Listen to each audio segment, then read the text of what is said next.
Well, hello, friends. Welcome back to another episode of the Clinical Entrepreneur Podcast. If you are watching me on YouTube, watching this podcast, the video version, you'll see that I am in my kitchen. We are in the middle of a bit of a remodel. And so things at our house are all kind of torn up, and my office get a little of that collateral damage. So, yeah, I'm out in the kitchen looking outside, enjoying the weather and looking at the beautiful water. And it's good. The summertime is so wonderful. So today, listen, I want to talk to you about a tactic and strategy that you can start doing right away in your business that's going to make some significant traction for you and help you get ahead. And what I want to talk to you about is the importance of scheduling or planning thinking time. I know. You're probably thinking, what the heck are you talking about? Like thinking time, I hardly have time to poop. Well, that would be me too. However, what I have found is that, running a business there's always something to do. There's always something on fire. There's emails or people that you need to take care of, or taxes, or your account needs something, or you got to deal with the insurance thing, or there's software problems or scheduling. I mean, there's just, owning a business just comes with its own set of unique challenges and responsibilities. It's almost like having another job.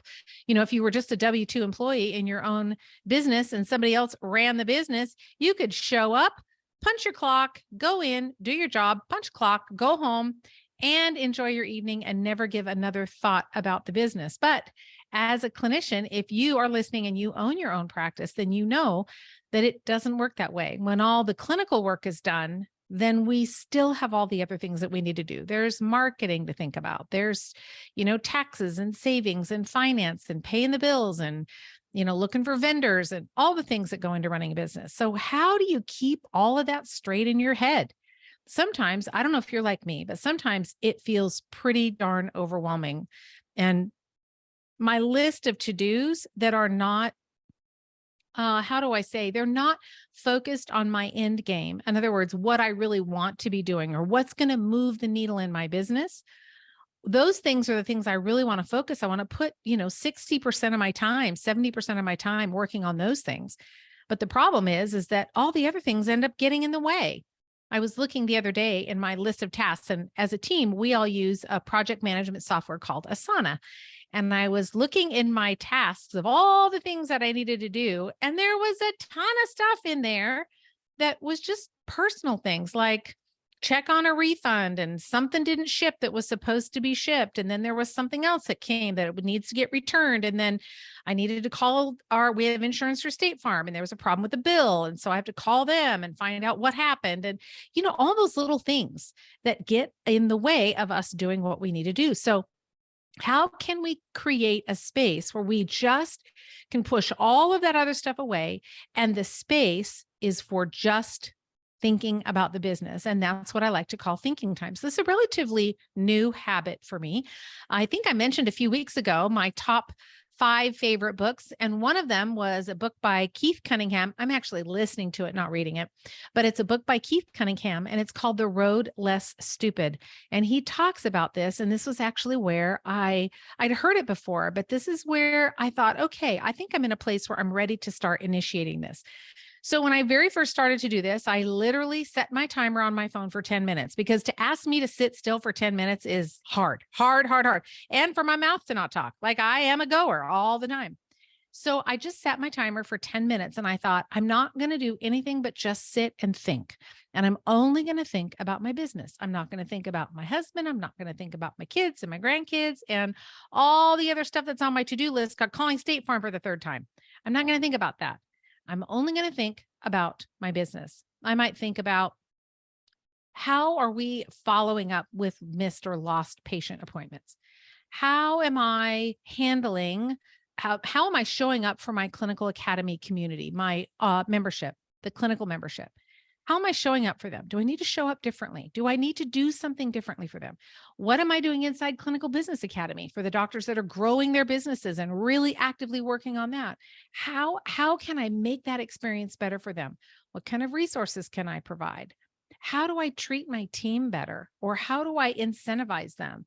Or how do I create objectives and goals for them. Or what do I need to, where's my next marketing strategy? Like, what do I want to do? Do I want to create a webinar? What do I want to do?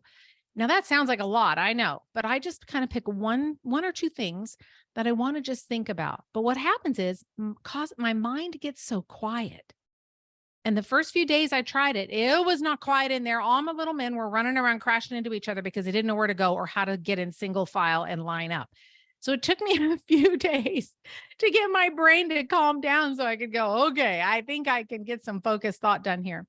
But as I have been committed to doing this every single day, I've noticed, much like meditation, that my brain just starts to get a little bit quieter.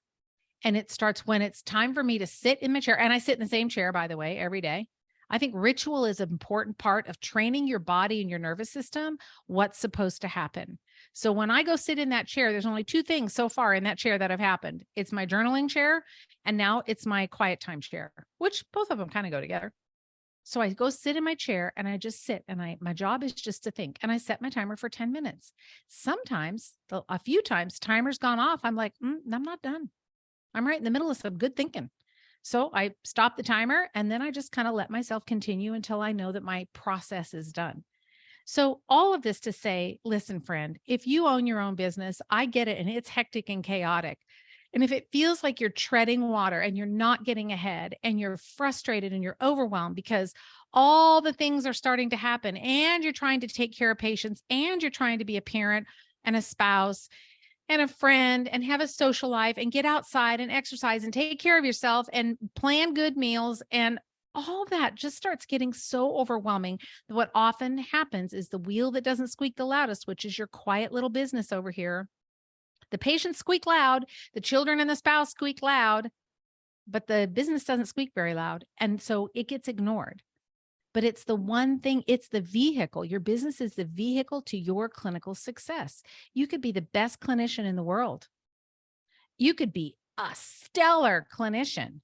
But if you suck at running a business, you're overdrawing your account and you're not treating your people well, and so there's a revolving door of employees and you can't hire, and the reputation gets out that you are a crappy person to work for.